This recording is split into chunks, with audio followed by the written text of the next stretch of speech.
Having said that, some of you may already know that our up till recent times, resident deputy Harmon Gill has now. We'll get to the explanation. We'll listen to you guys. So Harmon's being replaced by a new person who is our guest today. So instead of me trying to make a big introduction, why don't you come up and introduce yourself?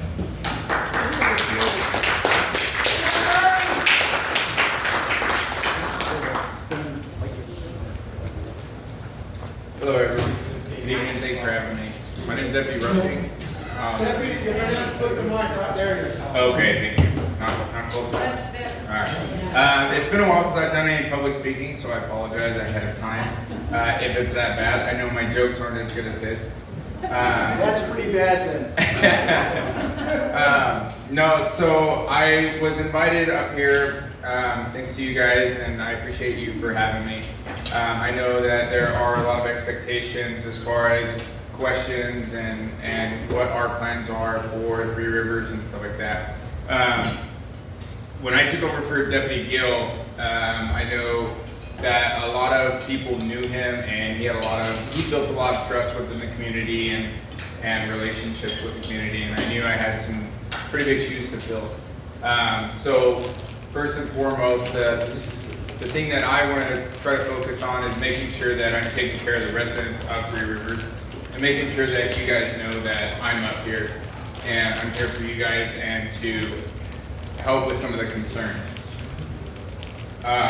As far as some of the things that I've heard, I know there's noise complaints, trespassing issues and stuff like that. And we're gonna try and cut those out little by little as much as we can. I know I was talking to Leah when I first got here and explained to her how the noise complaints sort of work. If you guys would, I don't want to waste too much time. I know you guys are busy and wanting to eat your food and stuff like that. I don't want to take up too much of your time. But if you guys want to know more about the noise complaints, stuff like that, I'd be happy to tell you guys pretty much how my expectations, how I handle them and stuff like that. And we'll go from there. As far as everything else, like the trespassing, I did meet with Edison Thursday. I know there's a lot of questions and concerns regarding the powerhouse on Edison, right? Raise your hand, anybody? Yeah. A couple issues with that. I've seen it firsthand. I've gone down there and I'm like, these are some pretty tight spots and people aren't pulling all the way off the road and they're not even supposed to park there in the first place. So as I spoke with Edison, the first thing they brought up is they don't want to deter people from coming out to enjoy this beautiful piece of property, and I don't blame them. Since I've been up here, I realize how beautiful it is and how great it is up here. So what we plan on doing in the future with the guidance of my leadership and stuff like that is I'll be making sure that people are being courteous and respectful as far as the parking goes and not parking in places that they shouldn't. But we don't want to keep like the locals out and keep people that are respectful to the area and the community out of the area and make sure that they have that for them down there to recreate and enjoy their time. So that was one of the things that Edison brought up to me, and I agree with him. There's the issue of like the tagging and the trashing, leaving their trash and stuff like that. I pretty much put it in my routine every day. I've done at least 2 patrol checks down there, and anytime I get called down there, I head down there and try and mitigate some of that stuff as much as I can and tell people to pick up their trash. And then we're still working on the whole tagging issue.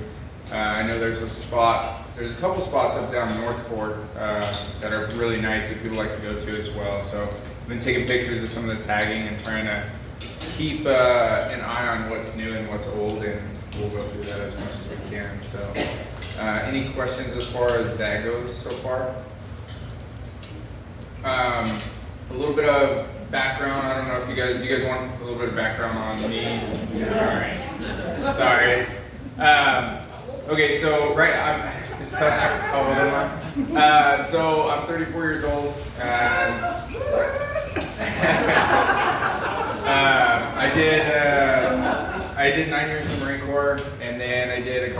a truck driver. I worked at Rankin Field for the Sheriff's Department, run by the Sheriff's Department.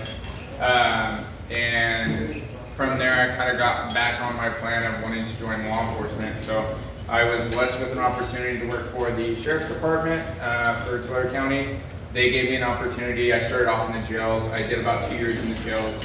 And then they blessed me with another opportunity to actually go to the academy and get sponsored to go out to patrol. So I've been on patrol almost 2 years now, and it's been a blast. I really enjoy it. I've had a great time being on patrol, and I try. It's hard for me to stay still, so I run around a lot and do a lot of stuff, and sometimes I just need to sit and chill, and I don't know how to do that. So I gotta have my partners. They're like, hey, just relax and slow down a little bit. Do you live here? I don't live here. No, I live in Tulare. So Since we got our phones out, your full name, my name's Cory Rushing. Sorry, I probably should have started with that. Huh? Cory Rushing, and you're still at 740-8894? Let me double check. I'm still getting used to it. I have the same phone that Deputy Gill had. That's it. So it'll be the same number. Yeah. Oh, okay. Yeah. So you grew up in Tulare? So I was born in Tulare. I grew up a lot of my teenage life in Arkansas. So it was a lot of like this right here. So I grew up in like curvy roads, country, going out doing a bunch of crazy stuff. So, but yeah, I played sports in high school, so pretty experienced with some of that You're a stuff. family man? Yes. I've been married for 13 years. We've been together for 16 years. So we just celebrated our 13-year anniversary. It's funny you brought that up because I brought her up here for our 13-year anniversary too. So we had like a 2-part anniversary date. I brought her up, went all the way up to Hospital Rock, and then we came down. We had a lunch at the what is it called? It's the new place. Oh, it's right here actually. Tony's, yeah, Tony's Taverna. Yeah, I forget the name of it, but it's a great place. You got kids? I have 2 kids. I have a 12-year-old daughter and a 9-year-old son. Yeah, I had to write that down to make sure I got it right. No, I'm just kidding. And you were a Marine, right? Yeah, I was in the Marines for 9 years. So I was in the Marine Corps. I did infantry. I did infantry for the 9 years, and then I was an instructor for a while in the Marine Corps. So I had a great time. Yeah. Any other questions? Concerns? Yes. On some of the tags, are we concerned that it's just teenagers, or is it gang related? Do we need to be concerned about that? No, as far as the tagging, so her question is it gang related or teenagers? It's both. It is mostly teenagers that are trying to make their mark within the gang, and they think that promoting that is a good way to get recognized, I believe. It's kind of, I try not to concern myself too much with trying to make sense of it because it doesn't. And I don't agree with it. And I think it just looks trashy, and I don't like the way it looks. I've never been a fan of tagging. I think it looks very trashy. And I won't, pretty much won't allow it. As soon as I see anything like that, it's gonna perk up my ears and my interest real quick. So as soon as I see anybody down there that I believe might be tagging or leaving trash, they're pretty much gonna get kicked out. But like I said, it is, so with the Edison thing, that we are working out some legalities and stuff like that. I gotta make sure that I'm within my policy and going to my bosses and saying, hey, these are the concerns, and these are how I'd like to address it, making sure that we are well within our policy and the authority to do that, so. Good question. Any other questions? Do you have the same phone number as Deputy Gill, or? Yes, sir. I do have the same phone number as Deputy Gill. Okay, good. Yes. So you live in Tulare, you're about an hour. At the speed I can drive, you can get rid of So I can, pretty much from where I live, it's about 30 minutes to Lemon Hill. So, yeah. However, with that being said, I think part of your concern is if there is an emergency, how far will I be able to get here? We will have, so the way our calls work, our calls for service work, is they're categorized by priority. Now, if I'm up here working, and that brings up another good, interesting point. As of right now, it could be subject to change in the future, but as of right now, we believe the best days for me to be up here are Thursday through Sunday. That could change, and like I said, I'm all ears if you guys want to share your concerns or maybe adjust that a little bit or maybe something like that, and I can bring it up. Maybe Friday through Monday or something like that. As of right now, Monday works for us. I'm sorry? Monday through Monday works for us. Yeah, not so much for my family. But no, so right now it's Thursday through Sunday, 10 a.m. to 8 p.m. So, and then I'll be up here for the busier days of the week and big events and stuff like that. I'll try and be up here and be available. So how does it work then if something comes up on Tuesday? So that's a good question. So how does it work if something comes up on a day that I'm not here? As of right now, like I said, the calls get categorized by priority. So if there is an actual emergency that needs a law enforcement response, we have deputies that work around Exeter, Farmersville, and sometimes they come out to Lemon Cove and stuff like that. So that is something that can get addressed, and we can be up here pretty quick. So there, we aren't leaving you guys without a deputy up here at all times. There's always somebody that can respond. With that being said, we have a great relationship with Exeter, Farmersville. If there is a real emergency, they can come up here as well. Is there a police department? Correct. Yeah, they assist us all the time. They're a great department. They come and assist us. We assist them. Making sure that we can handle the situation as quickly and safely as possible for the public is our number one priority. And sometimes not all the time, but sometimes having more officers or deputies there makes the suspect or whoever it is, makes them give up. They're like, nope, I don't like my odds here, I'm gonna give up. And it makes it safer for everyone versus a one-on-one situation or something like that. They're like, you know what, I'm gonna test the waters here and see what I can get away with. It just all depends. So if you guys have an actual emergency, a real emergency, we can get somebody up here quicker. As far as my phone number goes, I will be available during my time off. I'll be checking my phone at least once a day during my days off. And if you guys have questions or anything like that, I spoke to two people earlier today. I don't know if anybody's in this room or anybody that I spoke to, but I was talking to them when I was at home and stuff like that, and just hearing their concerns and stuff like that. So does that answer your question? Should we use your non-emergency and the main number then first, so we don't bug you at home, or what? That's a good question too. I thank you for that. So as far as the actual legitimate emergency situations where you need a deputy up here immediately, always call 911. And there are the proper channels that we have to go through that make everything documentation wise a little bit more fluid.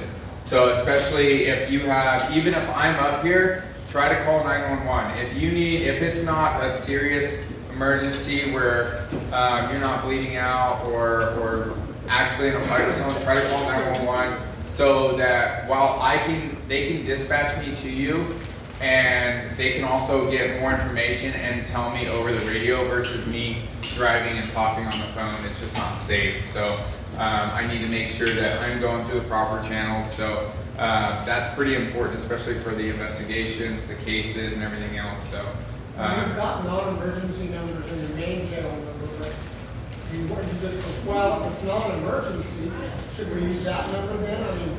If it's non-emergency, you can use my cell phone number. You can call the dispatch number. Anything like that works. If it's like noise complaints, trespassing, hey, he's gone right now, but I want to make a complaint or something like that. You can do that. That works. As far as just calling me, hey, I have a question. How do you guys deal with this? You can feel free to call me.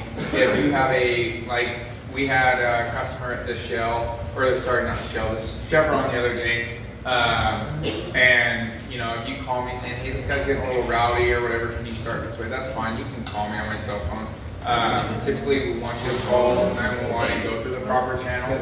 But if I'm just going over there as a preventative tactic, then that's fine too, and we can deal with that. It's not something where I need to get to you immediately because you know somebody's going to get seriously hurt or injured or anything like that. So. I got a graffiti question. Does the county, do they have a graffiti removal group? It's hit or miss. We do. I have heard of it and seen it in the past. As far as like the anything that we have right now, I'll have to get back to you on that. So I don't have a good answer to that right now. Can you receive text? I can receive text messages. Yes. Oh, yeah. You have a question, sir? Yeah, you have jurisdiction in the lake at all? At the lake? Yeah, absolutely. Are you talking about on the lake? Well, around the lake. Yes. Because years ago, our sheriffs had a real question, had a problem down there with jurisdiction. And people were getting hurt and everything. I was curious whether that changed. You said what, people getting hurt? Hurt and drunk and. Yeah, no, I full on have jurisdiction around the lakes. If people are drunk and acting foolish and stuff like that, then yeah, I can handle those calls. Well, the county put 2 people on the lake in the boat, right? Yeah, And typically. then you have another deputy that just runs the perimeter up in Three Rivers on the weekends, I think. So as far as the weekend deputy goes, he is basically they're a lake patrol deputy, and we typically hire them during the busier times of the summer where the swimming holes and the public swimming entities are a little bit more popular because it helps to have a deputy over there and people straighten out a little bit more just seeing a deputy up there. They won't act out or get crazy or anything like that. So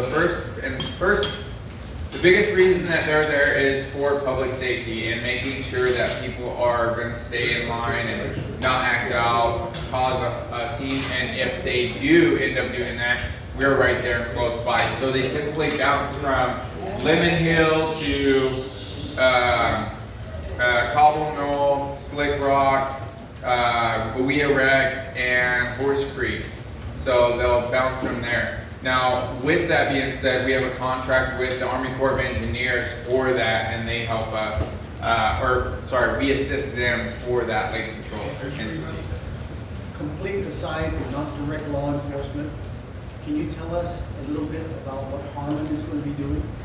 Yeah, so Deputy Gill got moved on to the training unit. So we have law enforcement in California is very stringent on making sure that we're updated with our training. And we have a great training department. So making sure that we are up to date with our CPR training, our use of force, and making sure that we are honing in on our abilities and our skills as well. We do that like CPR every year and stuff like that. And we have somebody that teaches the class and helps. So Deputy Gill is going to be assisting with teaching those classes and making sure that we stay proficient with our skills.